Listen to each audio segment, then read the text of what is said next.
Hi everyone, Sherry again. Wanted to try a podcast. I've never done one before, and to be honest, I'm not even sure if I'm doing it right. But I thought I wanted to. Today's July 20th. It makes 6 years since we lost Chester Bennington from Linkin Park.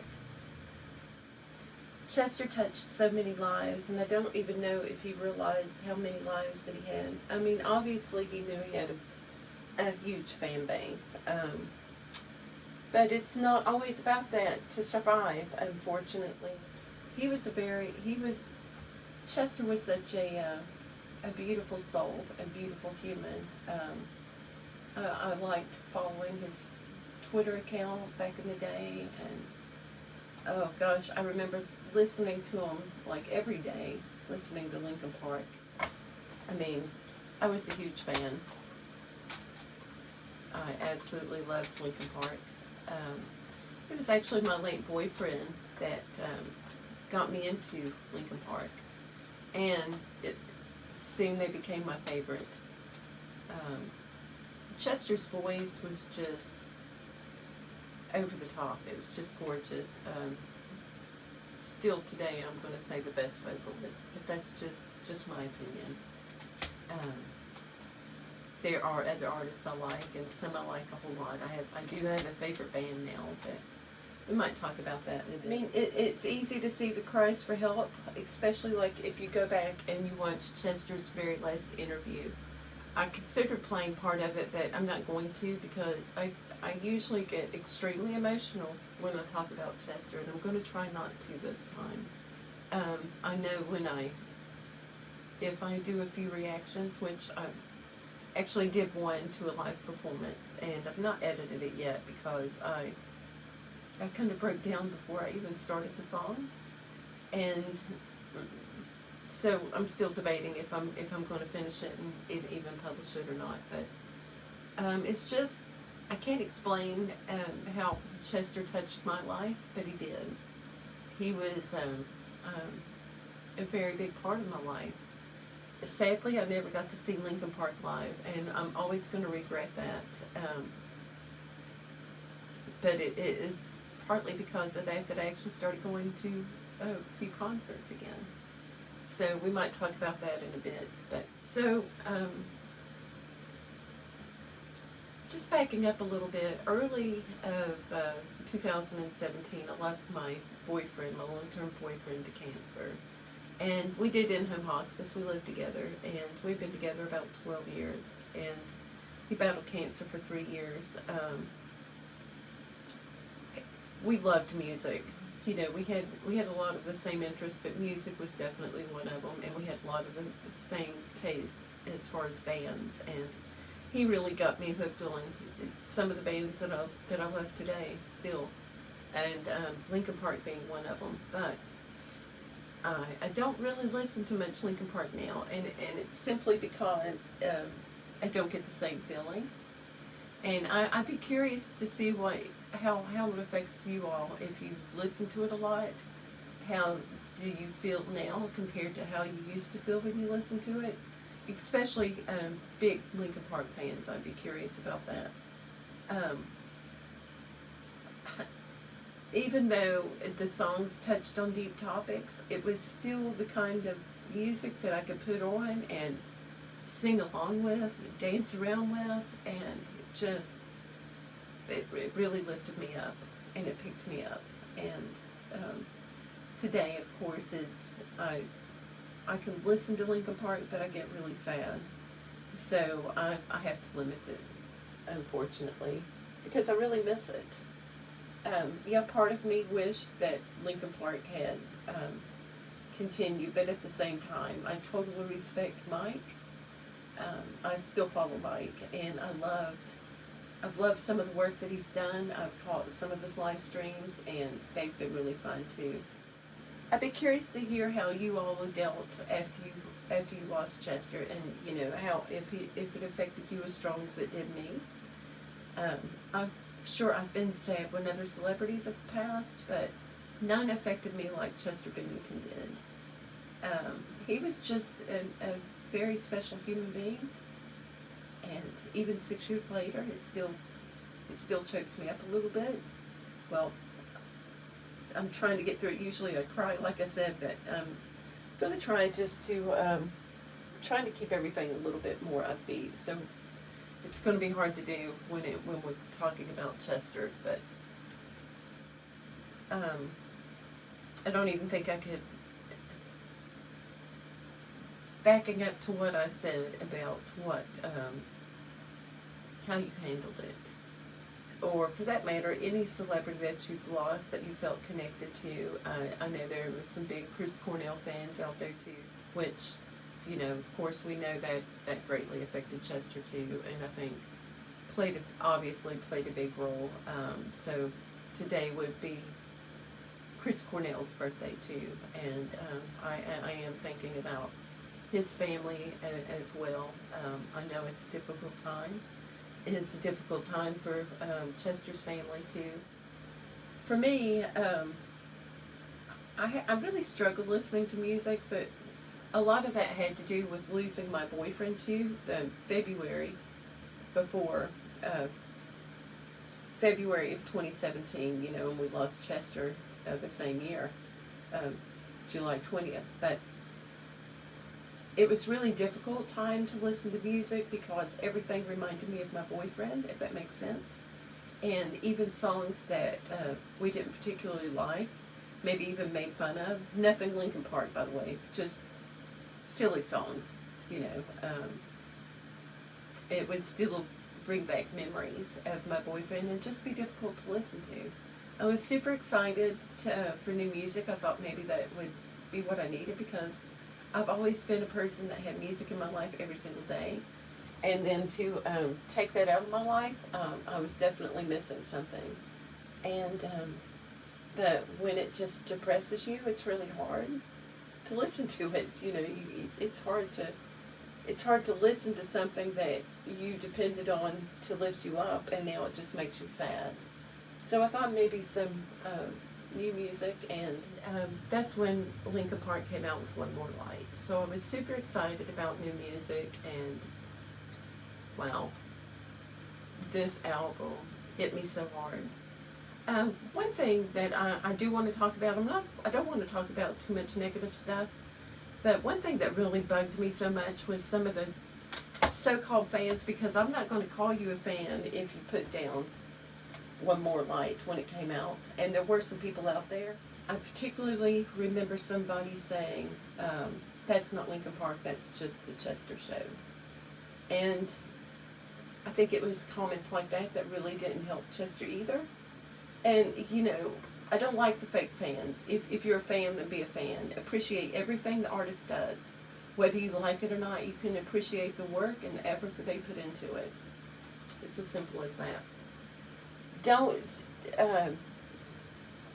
jumping on the bandwagon after he passed, and then all of a sudden loving it, no. To me, that's not acceptable.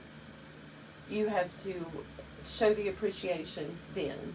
Well, I do love the album a lot. It is one that I've not listened to too much. The song particularly, One More Light, really hit me. It did definitely remind me a lot of my boyfriend. So, especially the moment is all we have, because my late boyfriend used to say it's just our moment in time. So just hearing that little bit just felt like it was for me, if that makes sense. And one more chair at the kitchen that you don't need. I loved our dinner time. I really did. We would sit and talk, and it was just a nice time. But so it was just a really difficult album. All the songs on it. Why does everything feel so heavy? Everything. Every song on here had such deep meaning. I am looking forward to the time when I can listen to Linkin Park again and just fully enjoy it like I used to. I don't know if that day will happen. How about you? I'm really curious as to how it affected you, and particularly maybe even the last album. What is your favorite album? know if I can actually pick one because I really liked them all. One other topic I wanted to touch on was a conspiracy theory about Chester. And there was actually one about Chris Cornell too, but I'm going to talk specifically about Chester. There were a lot of people out there with conspiracy that he may have not done it himself and that he was taken out. And I want to squash that right away. His family acknowledges what happened. They know what happened. And I actually watched a little clip from his son, Tyler Bennington, who was very upset about people coming to him. It was ridiculous. Why would you go to a child? And yeah, he's maybe a teenager, but he's still a child. You don't go to him and tell him that this happened to your father or that happened to your father. This is a personal situation. Yes, we all love Chester. We all knew who he was, but some things are best left for the family. You don't need to speculate. And I just want to say, if anybody comes in here and starts saying stuff like, he didn't do it, I'm just going to delete your comments. It's as simple as that. So just don't even go there. If you've never been in that situation, you might not understand mental health, and but a lot of us have. A lot of people that connect to Linkin Park do understand the mental struggles that Chester had, and even all the way back to his childhood. There's some things that's really, really hard to let go, and it doesn't matter if you feel like you have everything, because obviously, when you look at Chester, you would say he had everything. He had beautiful family, a great career, great bandmates, friends, but at the same time, there's sometimes when you just get stuck in your head. And that actually takes me back to his last interview, where he talked about that. He talked about it was a dangerous place getting stuck in your head. And I wish I had a suggestion for what to do when that happens. I would say call someone. There's hotlines out there too if you need, if you don't have a friend that you can talk to. Just try your best to get out of that mindset if you can. Music is a good way to lift you out of it if you can. But I just really want to celebrate Chester today and all the many lives that he touched, because he touched so many people, he helped so many people, and he will always keep helping people. His music, his voice. Yes, I know Mike wrote a lot of the lyrics too, so we don't want to discredit that. Mike is an amazing writer. It's easy for people to assume that Chester wrote all the lyrics based on the songs and what happened, but that's not always the case. I think it was a mix. So, credit to where credit's due. And I'm really looking forward to seeing where Mike goes in the future too. I would love to see Linkin Park back together, but at the same time, we all know it would not be the same. So let me backtrack again. I know I'm kind of all over the place, and I apologize for that, because this is my first time just trying to do a podcast, and I kind of thought maybe I would be all over the place. I don't want to be, but I'm trying to stay on topic. But what I mentioned before about what did you do afterwards? Did you dive in and just listen to a lot of Linkin Park? Did you take a break from music? Did you start searching for other bands that were maybe similar? What did you do? For me, I did go to YouTube, and I started watching. That's actually partly what got me watching reactions a lot. Watching other people react to Linkin Park, it felt a little bit easier to listen to, I guess, and just seeing them appreciate it. But after some time, that even became a little bit difficult. So now I don't even watch Linkin Park reactions, which kind of sucks because I miss it. I found myself diving in, and I did start watching some covers. I was just curious if anybody else out there had a voice that would capture me like Chester's did. We all know there's only one Chester Bennington, but I gotta say Alex McMillan did grab my attention, and I did buy one of his CDs. And he's a really good singer, and I really hope to see him be successful. He deserves a lot more than what he's gotten. Incidentally, Mike Shinoda did actually produce a song for Alex McMillan, so it's something you should look up and check out. He has an amazing voice. It's not exactly like Chester, but he sure does hit some similarities. He's another great artist, but Chester will always hold a special place in our hearts. But I'm kind of curious now, what, for Linkin Park fans, who do you listen to today? What artists has captured your attention now?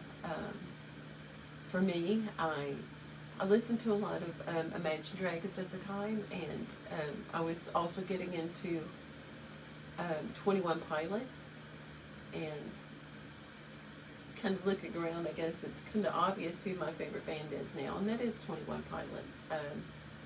They really grew on me, and I can't help but, when I heard the song Neon Gravestones by 21 Pilots, it really made me feel that he wrote it specifically for Chester, or at least with him in mind, as well as maybe Chris and some other people. But I do know that Chester was a big fan of 21 Pilots, and I actually made a little video about that. It's just a little video, only 2 minutes and 40 seconds long, that I put together not much after the 5-year mark last year for Chester, but it's hard not to think about him when this day comes around.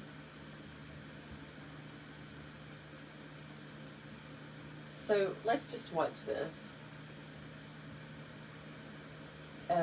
This was put together by... What are your other two? My other two? Okay, obviously all of the 21 Pilots records combined, because I listen to them. I don't discern amongst their albums.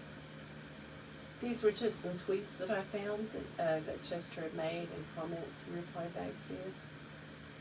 I actually did see another one after I put it together. There's an infestation in my mind's imagination. I hope that they choke and smoke as I'm smoking them out the basement. This is not rap, this is not hip-hop. Just another attempt to make the voices stop rapping. People that are just writing to say something, because I wasn't the only one who wasn't rushing to saying nothing. This doesn't mean I lost my dream. It's just right now I gotta...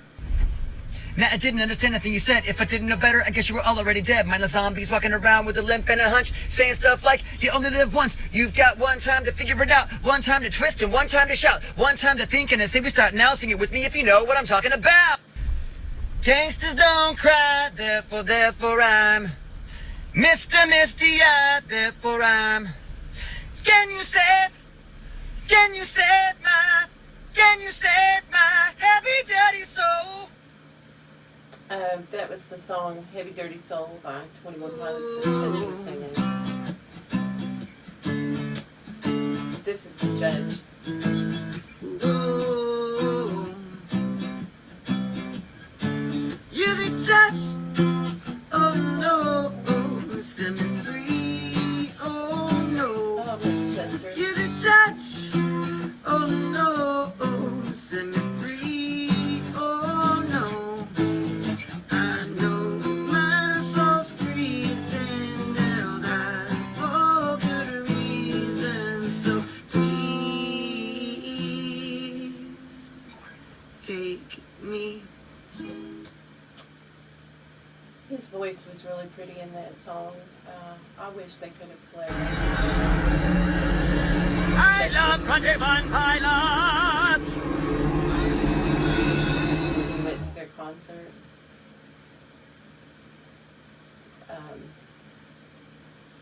Man, can you even imagine being at a concert and then you see Chester there? I can't even imagine. I did read an article about somebody that was there, and they were like sitting near him, and they said that he was just such a sweet guy. He wasn't like, hey, I'm with Linkin Park. He just basically said I'm with a band. You know, he was there to watch the show and enjoy it, but he was super nice from everything I heard to people around him, and just really enjoyed. He sang along with everyone. Chester's always going to live on with us. it is hard to move forward sometimes, but it's important to we can't get stuck in our past. For me, I had a really hard time after losing my boyfriend, and then also Chester too, to be honest. It was just a really, really hard year. I knew that my favorite singer was gone, so I wouldn't be getting any more new music, and music, music saves the soul, and I needed music. It took a while for me to be able to get back into it again. Kind of thought this podcast would be a little bit longer than it is. I like the idea of doing them. I wouldn't mind doing one with another person too at some point. I could start talking about other things, but I think I'm just going to keep it pretty simple this time and focused on the topic, which was Chester Bennington and the life that he had, how many people that he touched and how many that he still touches. I know he touched my life, and I know he touched many others. I've made some good friends through just the love of music and Linkin Park. I'm so grateful to Chester and what he gave us. His soul was beautiful. I love the way he would really interact with the crowd, and you could tell he really enjoyed his fans. He loved them very much. So any of you that were lucky enough to see them live, to see Linkin Park live, you were very lucky. I wish I could have been. I fell in deep depression for 4 years after my boyfriend passed. When 21 Pilots announced their tour, I started thinking about how I didn't want to lose the opportunity, because tomorrow's not promised. We don't know what's going to happen tomorrow. So I went and saw them, and I was totally blown away. They put on an amazing show, and so much so when they announced another tour, I went again, and I'll go again. Chester's son, you can look him up, but there's some interviews where he's wearing 21 Pilots hat. I've seen some pictures of him like wearing 21 Pilots merch. I always wonder if it was something from his father's or something that he acquired. If he still likes them, I'd be curious about that. And it seems like he is getting into music too, which I know some of his other children are too. So I'd be curious to see how they do. Gosh, I wish we could bring back Chester. And it's not easy losing someone to taking your life. I lost one of my best friends that way, and sometimes I kick myself and I wish that I could have done something to stop it. I often wonder if I could have saved my friend Melissa, but I just don't know. I know that she was stuck in her head. Maybe if she had called me, or if I'd known what was happening, I think I could have maybe helped, but I don't know. I just don't know. We can't go back and we can't change the past. All we can do is learn from it and move forward. So if you see somebody that you feel like has trouble, reach out to them, and if you're not qualified to help, maybe suggest them to call a hotline or to seek out medical help or a therapist, something like that, or reach out to their family. I think would all be a good idea. But Chester's legacy is going to live on forever, and I appreciate if you've taken the time to watch this with me. I did hope it was going to be a little bit longer, but I don't want to go off on too many topics right now. Maybe I'll save them for another time. I did have some other topics in mind, but I think I'm just going to end the podcast here, and I hope you enjoyed, and I hope you understand about it being pre-recorded. I would like to do some live things soon, but just being my first one, I thought I would just pre-record it. And also this way, this allows me to chat with you guys if you're watching it live. So I'm looking forward to that, and well, I say I'm looking forward to it, but if we're there, then you've already watched it and we're coming to the end. So anyways, thanks again, and I'm glad I didn't break down. If you have some things about Chester Bennington that you think maybe I've not seen and would like to watch, be happy to request them. I would be willing to check it out. I've watched all of Linkin Park's official music videos. That's multiple times. But I've not seen all the live performances, and I've not seen all the interviews. So, but I have watched quite a few of the interviews, just not all of them. Anyways, like I said, I'm just going to end it here, and thank you again for watching, and I will talk to you next time. Bye.